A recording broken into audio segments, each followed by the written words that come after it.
السلام عليكم ورحمة الله وبركاته.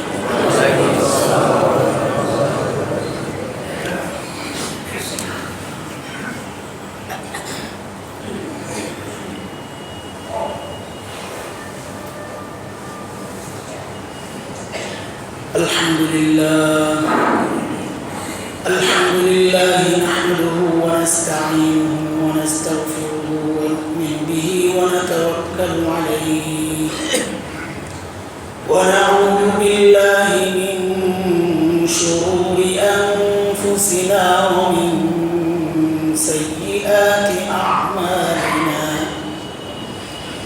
من يهده الله فلا مضل له ومن يضلله فلا هادي له. وأشهد أن لا إله إلا الله وحده لا شريك له. وأشهد أن سيدنا وسندنا وحبيبنا ومولانا محمدا عبده ورسوله.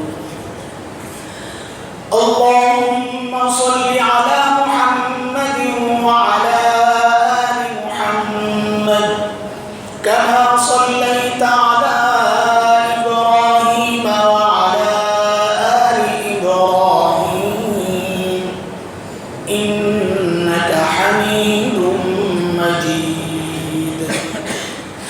اللهم بارك على محمد وعلى آل محمد كما باركت على إبراهيم وعلى آل إبراهيم إنك حميد مجيد. أما بعد فأعوذ بالله من الشيطان الرجيم. بسم الله الرحمن الرحيم. والذين جاهدوا فينا لنهدينهم سبلنا وإن الله لمع المحسنين.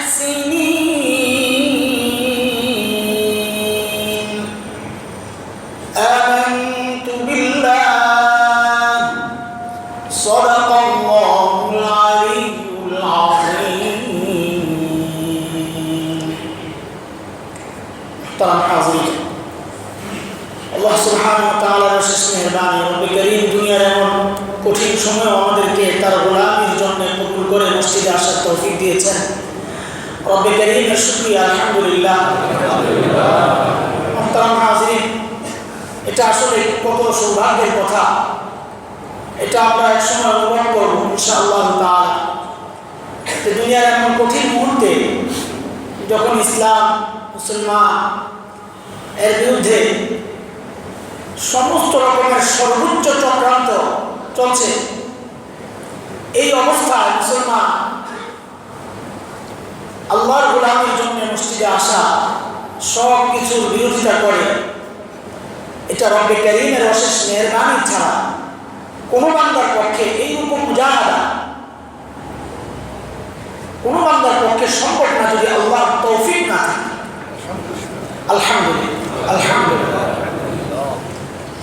সমাজের বিরোধিতা আজকে করে আমাকে মসজিদে আসতে হয়, সময়ের বিরোধিতা করে আমাকে মসজিদে আসতে হয়, নানা প্রকারের বিরুদ্ধে অবস্থান নিয়ে আমাকে মসজিদে আসতে হয়। দুর্বকে না জানি আমার উপর কোন তকমা লেগে যায়, সব কিছু পিছনে ঠেলে আমি মসজিদে আসি আল্লাহর গোলামি করার জন্য। কারণ ঈমান তো এনেছি, সেই ঈমানের দাবিও এটাই যে আমি রব্বে করিমের গোলামি করব নিজের জীবনের শেষ রক্তবিন্দু থাকা পর্যন্ত। আমার যদি জীবনটা চলেও যায়, যেন আল্লাহর গোলামি করার কারণে আমার জীবনটা যায় ইনশাআল্লাহ। মানসিকতা, মনোভাব, এটা প্রত্যেকটা ঈমানদারের রাখা ফরজ, জরুরি।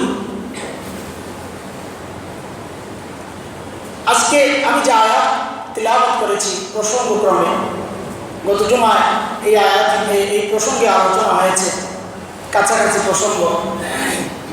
সূরা আনকাবুত আয়াত নম্বর 69, এই আয়াত আমি তিলাওয়াত করেছি। অত্যন্ত আশাব্যঞ্জক একটা আয়াত রব্বে কারীমের পক্ষ থেকে আমাদের জন্য অনেক দামি মুবারক এক আয়াত। এটা আমাদের জন্য সুসংবাদের আয়াত। এটা সেটা হচ্ছে রব্বে কারীম বলছেন, ওয়াল্লাযীনা জাহাদু ফীনা, আমার কেন্দ্রিক, মানে আমার হুকুম আহকাম, আমার বিধান, এই কেন্দ্রিক যারা মুজাহাদা করবে, জিহাদ করবে। জিহাদ মানে কি? জিহাদ একটা বড় ব্যাপক অর্থবহ শব্দ। আমরা যেটা বুঝি জিহাদ আমাদের পরিভাষায়, এটা হচ্ছে ওই ব্যাপক অর্থবহ শব্দের একটা অংশ মাত্র। কোরআনে হাদিসে এই অংশটার নাম হচ্ছে কিতাল। কিতাল শত্রুর সাথে লড়াই করা, শত্রুর সাথে লড়াই করা, এটার নাম হচ্ছে কিতাল।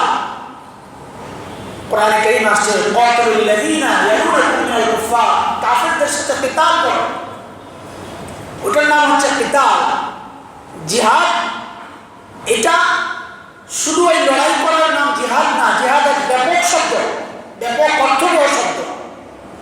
জিহাদের মূল কথা হচ্ছে মুজাহাদা, নিজের নফসের বিরুদ্ধে যুদ্ধ করা, নফসের বিরুদ্ধে যুদ্ধ করা।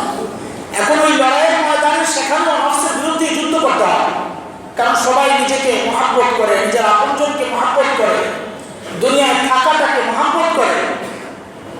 এই নফসের বিরুদ্ধে তাকে গিয়েই ওই লড়াইয়ের ময়দানে লড়তে হয়। জানা আছে যে কোনো মুহূর্তে সে মৃত্যুবরণ করতে পারে, এই আশঙ্কা মাথায় রেখেও তাকে লড়াইয়ের ময়দানে লড়াই করতে হয়। কখন? যখন নিজের নফসের বিরুদ্ধে যেতে হয়। এটাও একটা মুজাহাদা। এই জন্যে লড়াইয়ের ময়দানের ওই কাজটাকেও আমরা জিহাদ বলি, এই অর্থে যে সেখানেও নিজের ইচ্ছার বিরুদ্ধে, নফসের বিরুদ্ধে আমাকে লড়তে হবে। এটাই মূল জিহাদ না। আয়াতে কারিমায় রব্বে কারীম যে জিহাদের কথা বলেছেন, ওয়াল্লাযীনা জাহাদু বলে, মুফাসসিরিন কিরাম এটাকে জিহাদ বলেন নাই। এটার মানে হচ্ছে মুজাহাদাতুন নফস, নিজের নফসের বিরুদ্ধে যারা লড়াই করবে। নফস চাইবে একদিকে চাইতে, আল্লাহর হুকুম অন্যদিকে। বান্দা যদি আল্লাহর হুকুমকে প্রাধান্য দিয়া নফসের বিরুদ্ধে অবস্থান নেয়, আল্লাহ বলেন এদের কথা আমি বলতেছি। সেটা যুদ্ধের ময়দানে হইতে পারে, সেটাই যে নামাজে আসছি এটাও হইতে পারে। এখানেও আমাদের মুজাহাদা পাওয়া গেছে, নফসের বিরুদ্ধে জিহাদ পাওয়া গেছে। ঘরের মধ্যে দিন কায়েম করতেছি, আমার বিবির বিরুদ্ধে গিয়া, এটাও মুজাহাদা। আমার সন্তানের বিরুদ্ধে গিয়া, এটাও মুজাহাদা। নিজের সমাজ একটা বলে, সমাজের বিরুদ্ধে আমার অবস্থান, দিনের জন্য, আল্লাহর জন্য, এটাও মুজাহাদা। আমার দলের বিরুদ্ধে আমাকে যেতে হয় দিনের জন্য, দলের অবস্থান একরকম, আমার অবস্থান আরেক রকম, দিনের জন্য, এটাও মুজাহাদা। সমস্ত বিষয়গুলোর নাম হচ্ছে জিহাদ, সব কিছু। এখন তো জিহাদকে আমরা এমনভাবে নির্দিষ্ট করে ফেলছি যে জিহাদ মানেই হচ্ছে শত্রুর বিরুদ্ধে লড়াই করা। ওখানে গিয়েও যে কত রকমের বিশৃঙ্খলা, নিজের ইচ্ছা মতো এটাকে বানিয়ে নিছি, ক্ষেত্র বানিয়ে নিছি নিজের ইচ্ছা মতো। আল্লাহ রাসূল সাল্লাল্লাহু আলাইহি ওয়াসাল্লাম জিহাদের যে প্রেক্ষাপট সামনে ছিল, যে প্রেক্ষাপট নিয়ে আল্লাহ রাসূল সাহাবায়ে কেরামকে নিয়ে লড়াইয়ের ময়দানে গিয়েছেন, সেই প্রেক্ষাপট আমার সামনে আছে কিনা? কাদের বিরুদ্ধে লড়তেছি? তাদের বিরুদ্ধে লড়াই করা কোরআন সুন্নাহ মোতাবেক কিনা? কোন পন্থায় লড়তেছি? সেখানে বৃদ্ধ মারা যাচ্ছে কিনা, শিশু মারা যাচ্ছে কিনা, নিরীহ নারী তারা মারা যাচ্ছে কিনা, শরীয়তের এই সমস্ত বিধিবিধানগুলো আমার সামনে আছে কিনা, তার কোনো খোঁজ খবর নাই। জিহাদ মানে এখন আমি বানিয়ে নিছি, কোথাও দিয়া ইসলামের নাম বলে একটা বোমা ফুটায় দাও, এটার নাম জিহাদ। কোথাও দিয়া অস্ত্র দিয়া মানুষকে ভয় আতঙ্ক সৃষ্টি করা, এটার নাম জিহাদ। ও ভাই, আল্লাহকে ওয়াস্তে সকলের কাছে আমাদের নিবেদন, জিহাদের ব্যাপক অর্থটাকে নির্দিষ্ট করে আবার সেটাকে বিকৃত করা, এটা আসলে দিন বিকৃতির সামিল। জিহাদ নির্দিষ্ট কোনো পন্থায় দিন প্রতিষ্ঠার নাম জিহাদ না। তাবলীগের নাম জিহাদ, তালিমের নাম জিহাদ, তাসাউফের লাইনে যারা মেহনত করতেছেন খানকাগুলোর মধ্যে তারাও জিহাদ করতেছেন। আপনি আপনার ঘরে সন্তানদের বিরুদ্ধে অবস্থান নিয়ে দিন কায়েমের যে চেষ্টা করছেন, আপনিও জিহাদ করতেছেন। এই মসজিদের মিম্বরে বসে কত রকমের প্রতিকূল অবস্থা সত্ত্বেও আমরা যে কথাগুলো কোরআনের বলে যাচ্ছি এবং বলে যাবেন ইনশাআল্লাহ তাআলা, এটাও জিহাদ। আলহামদুলিল্লাহ। লড়াইয়ের ময়দানে যেটা, সেটার নাম জিহাদ না, সেটার নাম হচ্ছে কিতাল। আবার কোথাও কোথাও যেখানে সত্যিকার কিতাল চলতেছে, জিহাদ চলতেছে, যেটা আমরা জিহাদ মনে করি, যেখানে চলছে সেখানেও প্রোপাগান্ডার মাধ্যমে সেই মুবারক আমলটাকেও বিতর্কিত করা হচ্ছে, যার তর্জমা আমরা সোজা বাংলা এখন বুঝি জঙ্গি, সন্ত্রাস। এটাও ভুল। জঙ্গির মানে যদি হয় ওই মুজাহিদ, তাইলে আমাদের আপত্তি আছে। জঙ্গির মানে যদি হয় শরীয়তে যে জিহাদকে স্বীকৃতি দেওয়া হয়েছে, কোথাও না কোথাও চলছে, কোথাও না কোথাও চলছে, যেহেতু আল্লাহ রাসূল বলেছেন কিয়ামত পর্যন্ত এটা চলবে, কোথাও না কোথাও চলবে।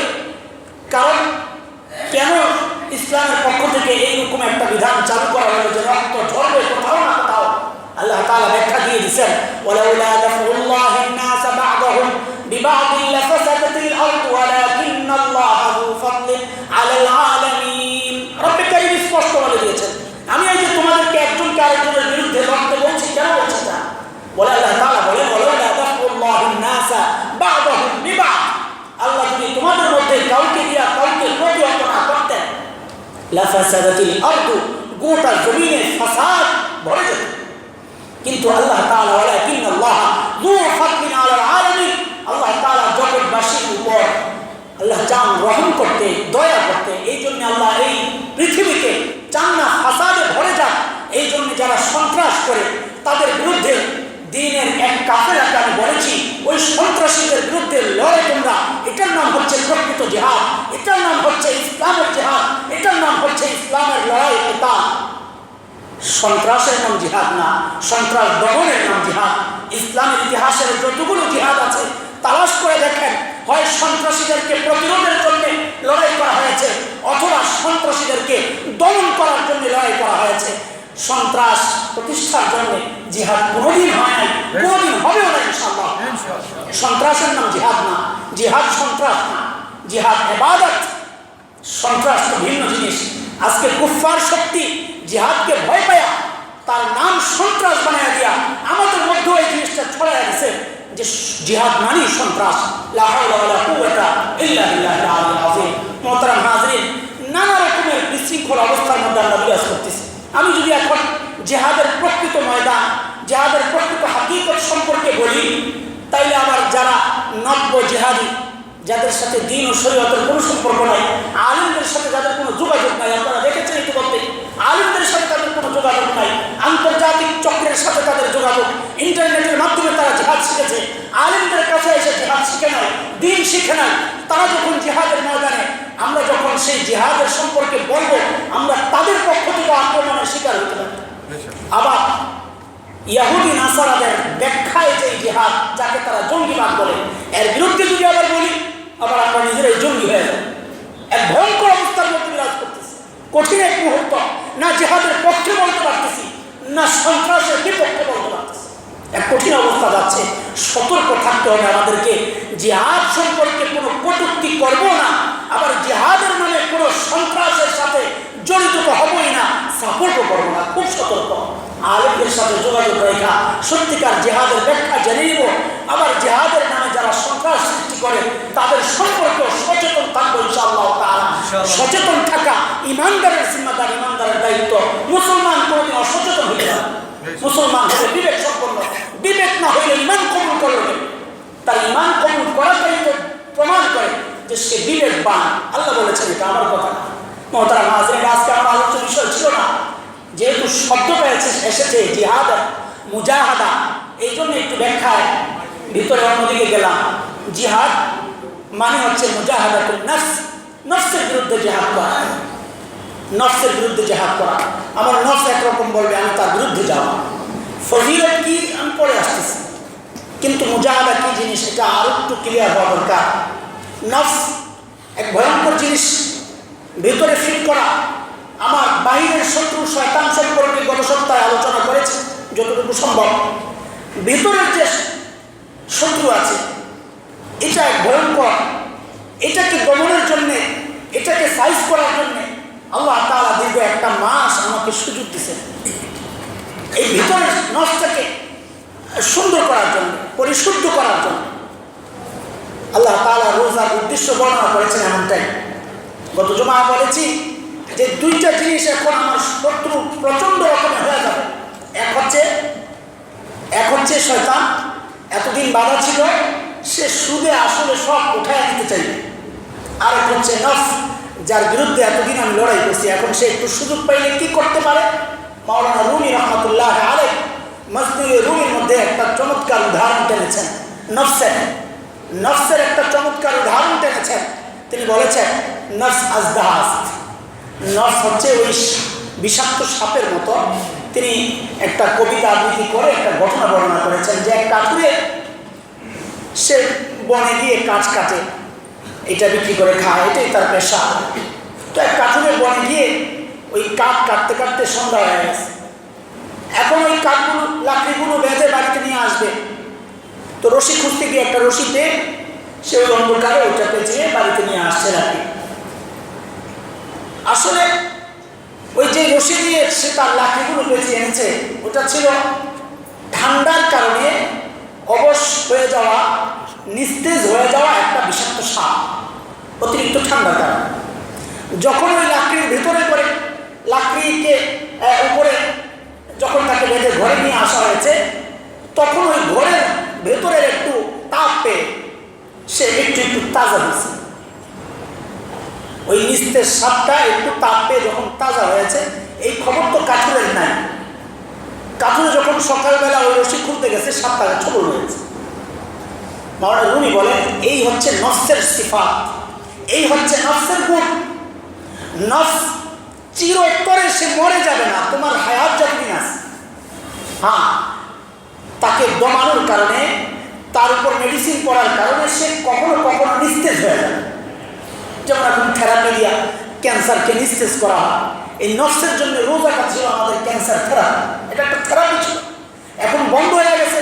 এটা আবার ডালাপালা মেলতে পারে। ক্যান্সার আপনারা জানেন অক্টোপাসের মতো ডালাপালা মেলে মানুষের শারীরিক সক্ষমতা যেগুলো আছে, ইন্দ্রিয়ানুভূতি যেগুলো আছে, সেই রোগগুলোকে স্পর্শ করে আস্তে আস্তে এগুলোকে বেকার করে দেয়, তার শ্রবণ শক্তি নষ্ট করে দেয়, তার রক্ত বিষাক্ত করে দেয়। আপনারা জানেন এগুলো আস্তে আস্তে সে যেভাবে ছড়াইয়া যায়। ঠিক নফস, এটাকে আমরা থেরাপি দেওয়ার মাধ্যমে যেমন এটাকে একটু নিস্তেজ করেছিলাম, এখন এটা কিন্তু আবার আস্তে আস্তে ডালাপালা মেলে আমার এই বিনয়ের যে গুণটা এটাকে নষ্ট করে দিবে, আমার ইখলাসের যে গুণটা এটাকে নষ্ট করে দিবে। রিয়ার গুণগুলো আবার আমার মধ্যে জাগ্রত হবে, অহংকারের গুণটা আমার মধ্যে আবার জাগ্রত হবে, হিংসার গুণগুলো আমার মধ্যে আবার জাগ্রত হবে।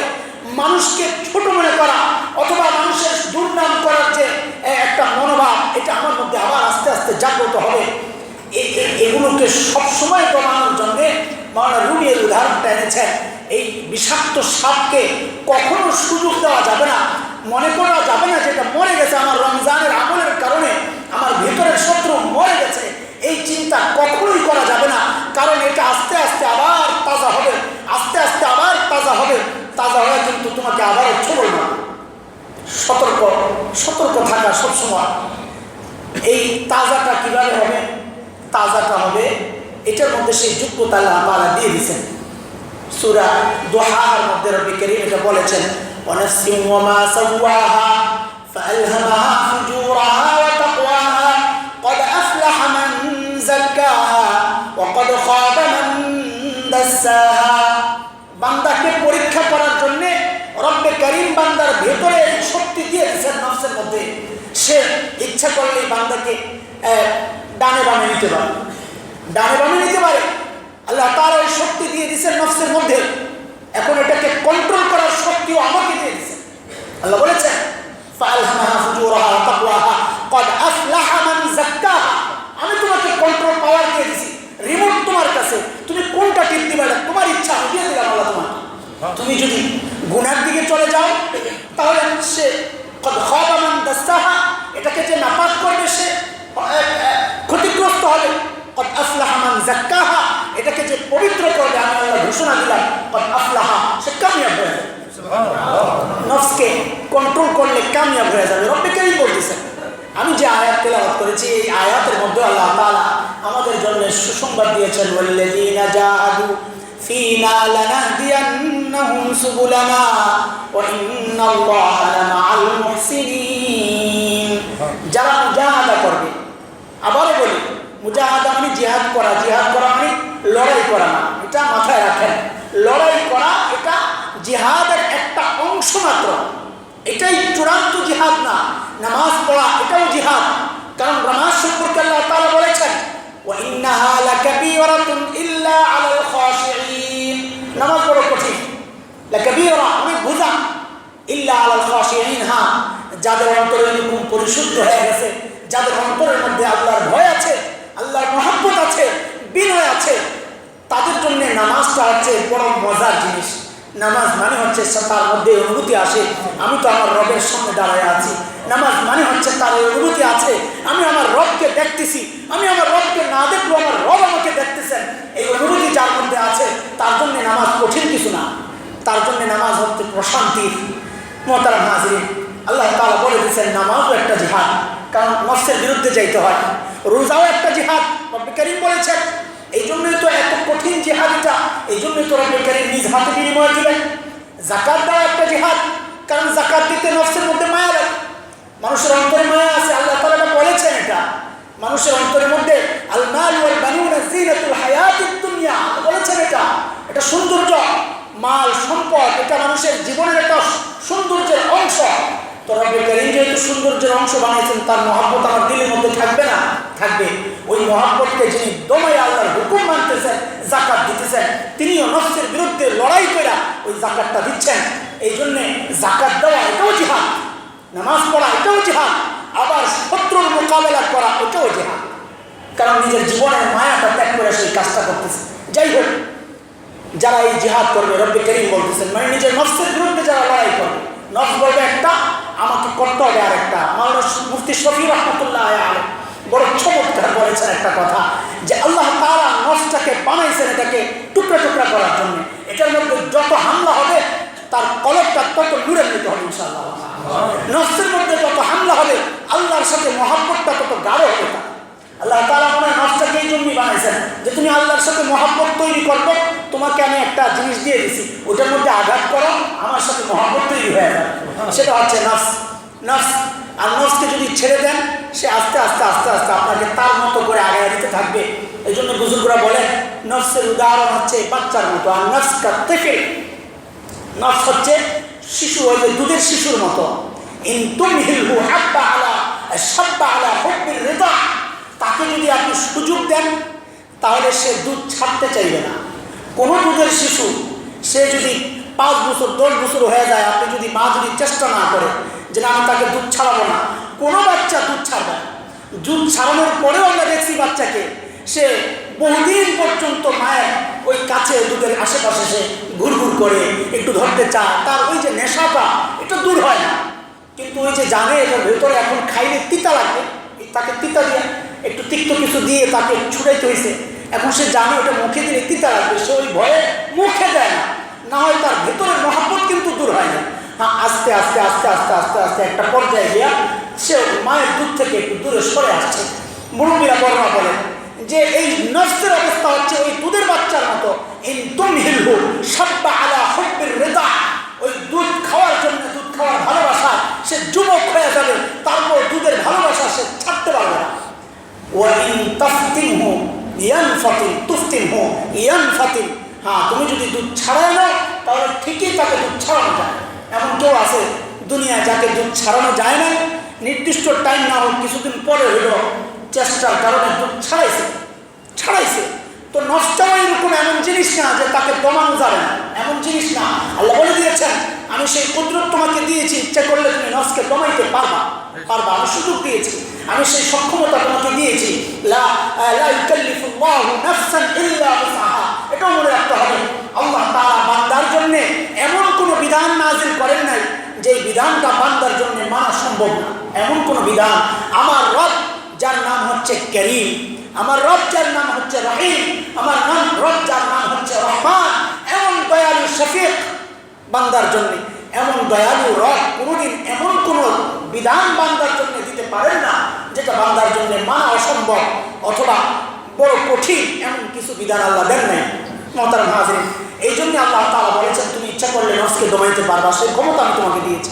আর যদি না দমান, এটা আস্তে আস্তে বাড়তে থাকবে, কোনো দিন সে নিজে নিজে দমবে না, আপনাকে দমাইতে হবে। যদি দমা, এই মেহনত যদি আপনি করেন, রক্তক্ষরণ যদি হয় আপনার নফসের মধ্যে, আলহামদুলিল্লাহ আলহামদুলিল্লাহ। যেমন একটা উদাহরণ দিই হাদিসের, চোখের একটা উদাহরণ হাদিসে আসছে। চোখের নফস থেকে কন্ট্রোল হয় এই অঙ্গগুলো। নফস চোখকে হুকুম করে তুমি তাকাও, যেখানে তাকানো জায়েজ নাই সেখানে তাকাও। নফস আল্লাহ বলেছেন, রসুল বলেছেন মায়ের দিকে তাকাও, রহমতের নজরে গুনাহ মাফ হবে, রহমত নাযিল হবে, হ্যাঁ হজের সওয়াব হবে। নফস ওই দিকে উৎসাহিত করে। নফস কি বলে, মায়ের দিকে তাকানোর দরকার নাই, ওই ভাবির দিকে তাকাও, ওই ভাবির বোনের দিকে তাকাও, চাচাতো বোনের দিকে তাকাও, খালাতো বোনের দিকে তাকাও, রাস্তায় হাঁটতেছে কত নারী আসতেছে তার দিকে তাকাও। নফস আমাকে বলতেছে তার দিকে তাকাও। আর আপনি যদি চিন্তা করেন না, আমার রব সূরা নূরের মধ্যে বলেছে কুল্লিল মুমিনিনা ইয়াগুদ্দু মিন আবসারিহিম, হে নবী আপনি আপনার উম্মতকে বলে দেন তারা যেন দৃষ্টি অবনত করে। আপনার অন্তরের মধ্যে এটা ঘুরতেছে, মন চাইতেছে তাকাইতে, মাথা আপনার বিবেক বলতেছে আমার রব তো নিষেধ করেছেন, আমি আমার রবের হুকুম মানবো। এটা হচ্ছে মুজাহাদাতুন নফস। হাদিসে আসছে বান্দা যখন আল্লাহর ভয়ে দৃষ্টিকে ফিরায় আনে, তার অন্তর যেটা গুনাহ করার কারণে কালো হয়ে যায়, ওই কালো অন্তরটা এই চোখ ফিরানোর কষ্টের যে একটা বিষয়, এই কষ্টের মোকাবেলায় বিনিময়ে আল্লাহ তাআলা তার অন্তরটাকে নূরান্বিত করে দেন। অন্তর নূরান্বিত হলে কি হয় ভাই, আমার ভিতরে অন্তরটা আছে, এটা যদি নূরান্বিত হয়, আলোকিত হয়, এটা যদি কালো না থাকে কি হবে? এটা হবে হচ্ছে অন্তর যার যত বেশি কালো গুনার কারণে আল্লাহর সাথে তার তত বেশি দূরত্ব। আল্লাহর মহব্বত অন্তরে, ওই কালো অন্তরে আল্লাহর মহব্বত ঠাঁই নিবে না, রসুলের মহব্বত ঠাঁই নিবে না। আপনার অন্তর কালো কি পরিষ্কার, এটা বোঝার জন্য একদম স্পেশাল ক্লিয়ার জিনিস, এটা স্পষ্ট জিনিস। এটা আল্লাহর বিরুদ্ধে কেউ বললে যদি কষ্ট লাগে, বুঝতে হবে অন্তরে কিছু আছে এখনো। আল্লাহর বিরুদ্ধে বলার পরেও যদি মনে কিছু গায়ে না লাগে, যার যারটা সে করুক, আমারটা নিয়ে আমি আসি। রসুলের বিরুদ্ধে কিছু বললে যদি কষ্ট না লাগে, যার যারটা সে করুক, আমি আমারটা নিয়ে আসি। দ্বীন শরীয়তের বিরুদ্ধে কিছু করলে যদি কষ্ট না লাগে, শরীয়তের বিরুদ্ধে কিছু দেখলে যদি কষ্ট না লাগে, গুনার কিছু দেখলে যদি অন্তরে কষ্ট না লাগে, বুঝতে হবে আমার অন্তরটা গেছে শেষ হয়ে। তো এইরকম গুনাহ থেকে বাঁচতে হাদিসের কথা, ওই কালো অন্তরটা আস্তে আস্তে ক্লিয়ার হতে থাকে, আস্তে আস্তে সেটা কালো, তার যে কালারটা, হাদিসের বক্তব্য, কালারটা আস্তে আস্তে দূর হয়ে এটা আবার পরিষ্কার স্বচ্ছ আলোকিত জল জল করতে থাকে। আর যদি বান্দার অন্তরটা ওইরকম আলোকিত হয়, আল্লাহর সাথে বান্দার মহব্বত, আল্লাহর সাথে বান্দার নিবিড় সম্পর্কটা আরো গাঢ় হয়। যে বান্দার সাথে আল্লাহর নিবিড় সম্পর্ক যত বেশি, আল্লাহ তাআলা ওই বান্দার সাথে কি করবেন আল্লাহ নিজে বলতেছেন। এই আয়াতে আল্লাহ বলতেছেন, কি বলতেছেন? দুইটা নিয়ামতের কথা আল্লাহ বলতেছেন, দুইটা নিয়ামত। ওয়াল্লাযীনা জাহাদু ফীনা লানাহদিয়ান্নাহুম সুবুলানা ওয়া ইন্নাল্লাহা লামাআল মুহসিনিন। দুইটা নিয়ামত, এক হচ্ছে লানাহদিয়ান্নাহুম সুবুলানা, লানাহদিয়ান্নাহুম সুবুলানা। আল্লাহ বলতেছেন কেউ যদি মুজাহাদা করে আমার জন্য, আমার রাস্তা, মানে নিজের নফসের বিরুদ্ধে অবস্থান নেয়, আবারও বলি ক্লিয়ার করার জন্য, জিহাদ করে মানে লড়াইয়ের নাম না। জিহাদ মানে হচ্ছে গোটা বিষয়টা নিজের নফসের বিরুদ্ধে কাজ করা। সেটা জিহাদ আমরা যেটা বুঝি সেটাও হইতে পারে, সেটা নামাজও হইতে পারে, রোজাও হইতে পারে, যাকাতও হইতে পারে। আল্লাহর গোলামি যে কোনো জায়গায় যখন আমি নফসের বিরুদ্ধে গিয়া করবো, এটাই জিহাদ। রব্বে কারীম বলতেছেন বান্দা যদি এরকম জিহাদ করে তাইলে আমি তাকে দুইটা পুরস্কার দেব। এক হচ্ছে লানাহদিয়ান্নাহুম সুবুলানা। আলহামদুলিল্লাহ, ও বান্দা তুমি এক জায়গায় আমার জন্য মুজাহাদা করেছ, আমি আল্লাহ লানাহদিয়ান্নাহুম সুবুলানা, আমার বহু বহু রাস্তা দ্বীনের তোমার জন্য আমি আল্লাহ দেখাই দেব, খুলে দ্বীনের রাস্তায় চলা, এটা আল্লাহ তাআলা বড় নিয়ামত। আল্লাহ তাআলা বলতেছেন তুমি এক জায়গায় মুজাহাদা করো, খালি আমার ভয়ে গুনাহ থেকে মুক্ত থাকো, নিজের নফসের বিরুদ্ধে অবস্থান নাও, দেখবা আমি আখিরাতের রাস্তা অনেকগুলো তোমার জন্য খুলে দেব। আমরা এই যে মসজিদে আসছি, এটাও কিন্তু আল্লাহর একটা বড় নিয়ামত। এই যে কথাগুলো শুনতেছি, শোনার আগ্রহে অনেক আগে থেকে এসে বসে থাকে, আমাদের বড় ভালো লাগে। আলহামদুলিল্লাহ, এটা কত বড় নিয়ে আমাদের আমরা চিন্তাই করতে পারবো না। একজন মানুষ দিনের মহাব্বতে তার অনেক জরুরি কাজগুলো ফেলে অনেক দূর দূরান্ত থেকে এসে হয়তো মামুয়ে বসে আসে লম্বা টাইম পর্যন্ত। যতক্ষণ আপনি বসে আছেন, আল্লাহ তাআলা আপনার আমল নামায় নামাজের সওয়াব দিতেছেন। এটা কি এমনি আসছে আপনি মনে করেন? এই সুযোগ আপনি এমনি পেয়েছেন না। আপনি নিশ্চিত জেনে রাখেন, কোথাও না কোথাও আপনি মুজাহাদা করেছিলেন, আপনার নফসের বিরুদ্ধে আপনি অবস্থান নিয়েছিলেন কোথাও না কোথাও, কখনো না কখনো, কোনো কালে আল্লাহ তাআলা সেই বিনিময় আপনাকে দিয়েছেন। দ্বীনের পরিবেশে আল্লাহ তাআলা আপনাকে আমাকে লাগাই রাখছেন। আল্লাহ তাআলা বলেন, ও বান্দা, এইরকম আমি আমার রাস্তাগুলোর মধ্যে তোমাকে লাগাই রাখবো। কয়টা রাস্তা? কয়টা রাস্তা? আল্লাহু আকবার। রব্বে কারীম বলেছেন সুবুল। সুবুল, সুবুল হচ্ছে সাবিলের বহুবচন। সুবুল, আল্লাহ তাআলা বলেন সুবুল, আমি আমার বহু রাস্তায় তোমাকে লাগাই রাখবো। আল্লাহ যখন বহু বলেন, আমি কদরের ফজিলতের সময় আমি বলেছিলাম যে আল্লাহ তাআলা যেহেতু বলেছেন 1000 মাস থেকে উত্তম, এটা কত উত্তম আমার রব সম্পর্কে যার যেমন ধারণা, আমার রব বলেছেন আমি তেমন। আমি যদি মনে করি 1000 মাসের চেয়েও বেশি উত্তম মানে লাখ মাস, আল্লাহ বলেন হ্যাঁ লাখ মাস। আমি যদি মনে করি কোটি মাস, আল্লাহ বলেন হ্যাঁ কোটি মাস। আমি যদি মনে করি 100 কোটি, আল্লাহ বলেন হ্যাঁ 100 কোটি। আমি যদি বলি 1000 কোটি, আল্লাহ বলেন হ্যাঁ 1000 কোটি। আমার রব সম্পর্কে আল্লাহ নিজে বলেন হাদিসে কুদসি, এটা আনা বিযন্নি আবদি বি, আমার সম্পর্কে আমার বান্দা যেমন ধারণা করে আমি তেমন। সুবহানাল্লাহ, সুবুল বলেছেন আল্লাহ, আমি বহু রাস্তা খুলে দিই। বহু মানে কত? সর্বনিম্ন, বহু সর্বনিম্ন তো 3, বহু সর্বনিম্ন 3। তা আমি যদি সর্বনিম্ন মনে করি, আল্লাহ বলবেন হ্যাঁ আমি তোমার জন্য 3টা রাস্তাই করব। আর বহু সর্বোচ্চ কত? সর্বোচ্চ তো কোনো নাই, সর্বোচ্চ খালি চলতেই থাকবে। তো কত? আমি আমার আল্লাহ সম্পর্কে যতটুকু ধারণা রাখবো, আমার আল্লাহ আমার জন্য দিনের অত বেশি রাস্তা খুলে দেবেন ইনশাআল্লাহ তাআলা। এই হচ্ছে এক পুরস্কার। দিন মানতে পারা, এটাও বড় পুরস্কার, এটা আল্লাহর পক্ষ থেকে বড় নিয়ামত। দিনের ইচ্ছা জাগা, দিনই কাজ করার ইচ্ছা জাগা, এটা আল্লাহর পক্ষ থেকে মেহমান। বড়রা বলেন, বুজুর্গরা বলেন যে দিনই আমল করার এই যে ইচ্ছা বাসনা, এটা কিন্তু আল্লাহর পক্ষ থেকে, অন্তরের মধ্যে আসা আল্লাহর পক্ষ থেকে একটা মেহমান। এটা মেহমানকে একটু আপ্যায়ন করলে, আদর আপ্যায়ন করলে ওই মেহমান ওই বাড়িতে ঘন ঘন আসে। শুধু একা আসে না, অনেক সময় বন্ধু বান্ধব নিয়ে আসে, আত্মীয় স্বজন নিয়ে আসে। আর গুনার ইচ্ছা জায়গাটা হচ্ছে শয়তানের পক্ষ থেকে আসা মেহমান। এই জন্য বুজুর্গরা বলেন, যখন গুনার ইচ্ছা জাগে, এটা যখন তুমি করে ফেলবা, মেহমান কিন্তু তোমার ঘরে জায়গা পেয়ে গেল। যখন আদর আপ্যায়ন পেল, এই ছোট গুনার ইচ্ছা, সামান্য গুনাহ যেটা অসুন্দর অথবা অনুত্তম, এইরকম কোনো কাজ যখন আমার ইচ্ছা জাগলো আমি করে ফেললাম, বুজুর্গরা বলেন এই মেহমান কিন্তু জায়গা পেয়ে গেল। সামনের বার সে আসার সময় তার আরেক বন্ধুকে নিয়ে আসবে, মানে হচ্ছে আগামী দিনই আমি দেখা যাবে তার চেয়ে আরেকটু কঠিন গুনাহ মন চাচ্ছে। আবার যখন ওইটাকে আশ্রয় দিব, সে বাড়ি গিয়া তার মা বাবা কবিরা গুনাহকে নিয়ে আসবে। আর যখন কবিরা গুনাহকে নিয়ে আসবে, বড়রা বলেন একসময় সে আপনাকে বলবে যে এতদিন তো আমি বেড়াইলাম, এখন আপনি চলেন আমাদের বাড়িতে বেড়াইতে চলেন। কবিরা গুনার বাড়ি হচ্ছে জাহান্নাম, মানে আপনাকে জাহান্নামে বেড়াইতে নিয়ে যাবে। খুব মজা লাগবে না? এই জন্যে শয়তানের মেহমানরা যখনই আসবে তাকে ঝেঁটিয়ে বিদায় করতে হবে।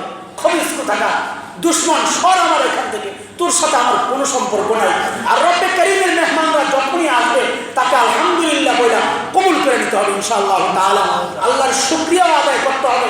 নেক আমল করতে পারলে, নেক আমলের ইচ্ছা জাগলে, নেক আমল করার পর অন্তর প্রশান্ত হইলে, এটা মনে রাখা দরকার। এটাও আল্লাহর পক্ষ থেকে এক বড় নিয়ামত। আলহামদুলিল্লাহ, আলহামদুলিল্লাহ বলে তাকে বেশি বেশি স্বাগত জানাইতে হবে। কেন? এটাও তো রব্বে কারীমের ওয়াদা, লাইন শাকারতুম লাযীদান্নাকুম। বান্দা, তুমি যদি আমার নিয়ামত পেয়ে শুকরিয়া আদায় করো, ওই নিয়ামত আমি তোমাকে এইটুকু আরো বেশি করে দিই। তো নেক আমলের ইচ্ছা জাগা, নেক আমল করতে পারা, এটা আল্লাহর পক্ষ থেকে বড় নিয়ামত। আমি যখন করতে পেরে আলহামদুলিল্লাহ বলবো, আল্লাহ তাআলা সাথে সাথে আরো বাড়াইয়া দিবেন ইনশাআল্লাহ তাআলা। মুহতারাম হাজিরিন, এটা হচ্ছে একটা পুরস্কার। দ্বিতীয় পুরস্কারটা আরো চমৎকার। আলহামদুলিল্লাহ, রব্বে কারীম বলেন যারা মুজাহাদা করবে, নিজের নফসের বিরুদ্ধে জিহাদ করবে, যারা লামাআল মুহসিনিন, আল্লাহ বলেন ওয়া ইন্নাল্লাহা লামাআল মুহসিনিন, এই কাজটা যারা করবে তাদের পরিচয় আমি দিলাম, তারা মুহসিন। তারা মুহসিন। মুহসিন এটা ভিন্ন ব্যাখ্যা আছে অনেক, আমি অন্যদিন ইনশাআল্লাহ তাআলা আল্লাহ যদি বাঁচায় রাখেন আবার ওই মিম্বরে বসার তৌফিক দেন, তাই ইনশাআল্লাহ কোনদিন মুহসিনের ব্যাখ্যা করব। শুধু এতটুকু মনে রাখেন, আজকে আল্লাহ বলতেছেন যারা নিজের নফসের বিরুদ্ধে জিহাদ করবে আমি আল্লাহ তাদেরকে মুহসিন নাম দিলাম। আর মুহসিনদের অবস্থানটা কি? আল্লাহ বলেন ওয়াইন্নাল্লাহা লামাআল মুহসিনিন, মুহসিনদের সাথী আমি আল্লাহ নিজে হয়ে যাই। আল্লাহ যদি আমার সাথী হয়ে যান। এই মা শব্দটা কোরআনে আরেক জায়গায় এসেছে রসুলের সাথে। একটু খেয়াল করেন, বিষয়টা খুব সূক্ষ্ম বিষয়। তাফসীরওয়ালারা এই সমস্ত সূক্ষ্ম বিষয়গুলো বের করে আমাদের সামনে সুন্দর করে উপস্থাপন করেছেন। হযরতে আবু বকর সিদ্দিক রাদিয়াল্লাহু তাআলা আনহু সম্পর্কে আমরা কি জানি? তিনি সিদ্দিক, এটা জানি তাই না? তিনি সিদ্দিক। ইমাম গাযালী রাহমাতুল্লাহি আলাইহি সিদ্দিকের সংজ্ঞায় বলেছেন, সিদ্দিক মানে কি? আমরা জানি সত্যবাদী, কিন্তু আসলে সিদ্দিক কাকে বলা হয়? হযরত ইমাম গাযালী রাহমাতুল্লাহি আলাইহি বলেন যে আয়নার সামনে কেউ দাঁড়াইলে আয়নার বাহিরের মানুষটা এটা হচ্ছে নবী, আর আয়নার মধ্যে যে প্রতিচ্ছবিটা হুবহু যে ছবিটা ফুটে উঠলো এটা হচ্ছে নবীর সিদ্দিক। দুনিয়ার জীবনে একজন নবী, তিনি তো নবী, তার হুবহু জীবনটা যিনি ফলো করেছেন তিনি হচ্ছেন ওই আয়নার ভিতরের প্রতিচ্ছবিটা, তিনি হচ্ছেন সিদ্দিক। হযরত আবু বকর সিদ্দিক রাদিয়াল্লাহু তাআলা আনহুর মাকাম ওই রকম বড় বিশাল। এই জন্য আল্লাহ রাসূল সাল্লাল্লাহু আলাইহি ওয়াসাল্লাম আবু বকর সিদ্দিক রাদিয়াল্লাহু তাআলা আনহু সম্পর্কে অনেক হাদিস আপনাদেরকে শুনাইছি, আবার শোনাবো ইনশাআল্লাহ। কিন্তু যে বিষয়টা আমাদের বোঝা দরকার, হযরত ওমর সম্পর্কে রাসূল কি বলেছেন? আবু বকরের পরের মর্যাদা তো ওমর, কিন্তু ওমর সম্পর্কে রাসূল কি বলেছেন? রাসূল বলেছেন লাউ কানা বা'দি নাবিয়্যুন লাকানা ওমর, আমার পর যদি কেউ নবী হইতো তাহলে ওমর হইতো। এখন প্রশ্ন আসে, আবু বকরের এত মর্যাদা অথচ রাসূল বলতেছেন আমার পর কেউ নবী হইলে ওমর হইতো। ঘটনা কি? পার্থক্যটা কোথায়? আবু বকরের মর্যাদার চেয়ে তো আমরা দেখছি ওমরের মর্যাদা বেশি হয়ে গেল। কারণ নবুয়তের মর্যাদা হচ্ছে সর্বোচ্চ মর্যাদা।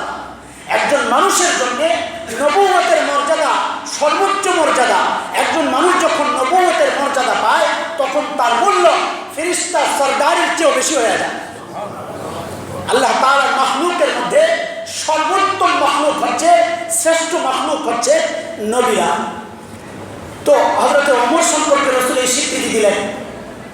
এখানে বুঝতে হবে পার্থক্যটা। এই পার্থক্যটা বুঝলেই আমরা ওই আয়াতের ব্যাখ্যাটা বুঝে যাবো ইনশাআল্লাহ তাআলা।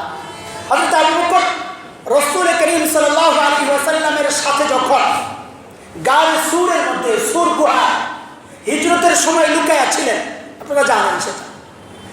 যখন শত্রুরা আবু বকর এবং রাসূলকে ঘুরে খুঁজছিল, পুরস্কার ঘোষণা হয়েছে, পাইলে ধরে দিতে পারলেই 100 ওঠ, সবাই চারিদিকে খোঁজ লাগাইছে। ঠিক আস্তে আস্তে আরবের ওই মানুষগুলা ওই গুহার মুখের মধ্যে চলে আসছে।